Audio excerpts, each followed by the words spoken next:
Delighted to be joined in the studio over the phone by Dr. Mongy Badr, the Minister of the Plenipotentiary, Board Member of the United Nations Association of Egypt. Hello and welcome, Dr. Mongy, to Nile TV International. Your viewer, thank you. Thank you so much for being with us. Doctor, what is the significance of the holding of Sharm el-Sheikh Peace Summit at this particular time? In fact, it's a very long story about this aggression between Israel and Palestine, and let me shed more light about background and the reason for the summit. In fact, Egypt will host that major peace summit in Sharm el-Sheikh tomorrow, yes, led by President Abdel Fattah al-Sisi and U.S. President Donald Trump. This summit comes after 2 years of heavy fighting in Gaza, which caused great human suffering.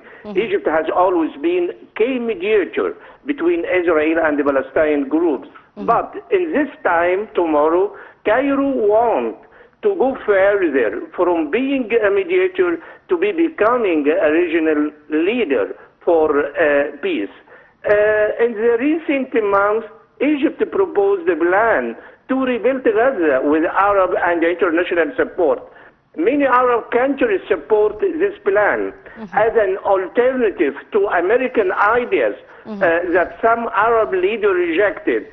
Egypt has made clear that it refuses any plan that would move Palestinian people from Gaza into Sinai, because this would threaten Egyptian security and Palestinian rights. For the United States of America, this summit is also a chance to repel its influence in the Middle East, using Cairo as a trusted and central partner. In fact, Mr. Trump, U.S. President, said in a press statement yesterday that he will meet many leaders in Egypt on Monday to discuss the future of Gaza Strip. This will come after his speech at Knesset during his visit to Israel. He said that the ceasefire in Gaza could lead to a wider peace in the Middle East. According to officials from Hamas and Israel, in recent hours, the release of Israel capture from Gaza is expected to begin tomorrow, Monday morning. Under the terms of the ceasefire agreement reached on last Thursday, the Israeli army had 24 hours to complete its initial withdrawal from Gaza.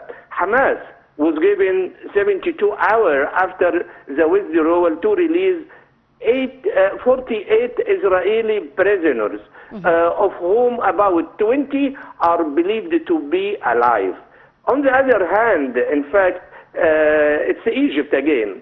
Egyptian Red Crescent has raised its state of alert to the highest level at its logistics center in El Arish to allow the movement of the largest possible number of trucks. The total of trucks, 400 trucks loaded with humanitarian aid, have been sent from Egypt to Gaza. So from this introduction, you can notice, and your viewers, that Egypt mixes between humanitarian aid to our brother in Gaza, and in the meantime to lead big summit in Sharm el-Sheikh tomorrow to guarantee the right of our brother in Palestine to conclude ceasefire, and in the meantime, maybe they are going negotiating peace plan, and also leading to two states on the border of 4th of June 1965. Well, Dr. Mongy, as we know that there is a lot of participants in this summit, in your point of view, what is the role expected from the major international powers such as the EU, Russia and China during the summit? In fact, according to information that official reports say more than 20 world leaders and international organizations will attend. Yes. This expected to include, of course, United States Secretary General, Mr. Antonio Guterres, European leader, French President Emmanuel Macron, UK Prime Minister Starmer, and the head of Italy and Spain. Greece and Cyprus were also invited by President Trump. Many Arab and Islamic countries will attend, including Gulf states. However, let me shed more light about China and Russia. Yes. In fact, this conference, it's a very important event for the United States of America to prove that it has a very active role in Middle East. And in the meantime, it's a message to the countries in Middle East that United States, it can control Israel and it can force it to reach ceasefire and also to conclude peace. Of course, it should be far away from China and Russia. In the meantime, I would like to mention that Mr. Putin, Russian president, he mentioned that he supports the initiative of Mr. Trump to conclude peace and the ceasefire between Hamas and Israel. So we can mention that China, as usual, is very silent toward the international affair. It's concentrated on economic development. But Russia, they already support the peace plan designed by Mr. Trump. This is what I can say in this regard. Okay, Dr. Mongy, also, how might this summit reshape the alliances or the political dynamics in the Middle East?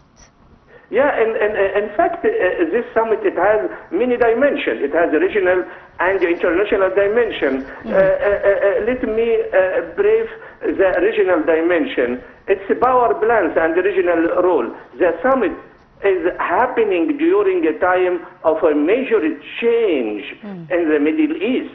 War in Syria and Yemen, tension between Iran and the Gulf countries, and growing Turkish influence.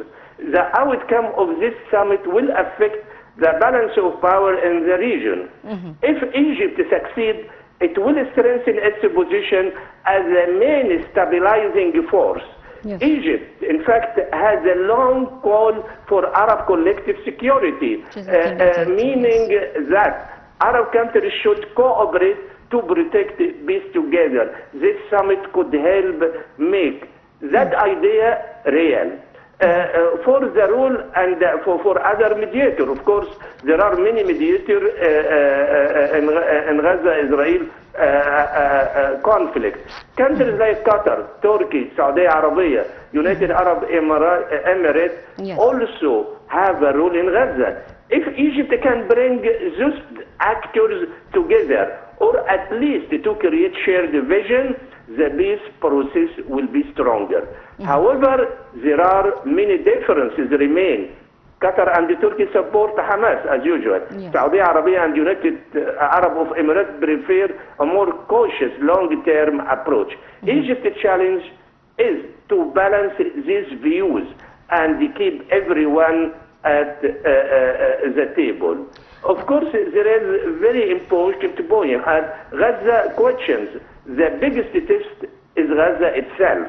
Can the summit agree on a permanent ceasefire, open border, and international monitoring? If any of these parts fail, I think the whole agreement could collapse. Well, Dr. Mongy, thank you so much for being with us on Nile TV International, the Minister of the Plenipotentiary and the board member of the United Nations Association of Egypt. Thank you so much for the insightful intake on this peace summit. And ladies and gentlemen, a short break and we'll be right back.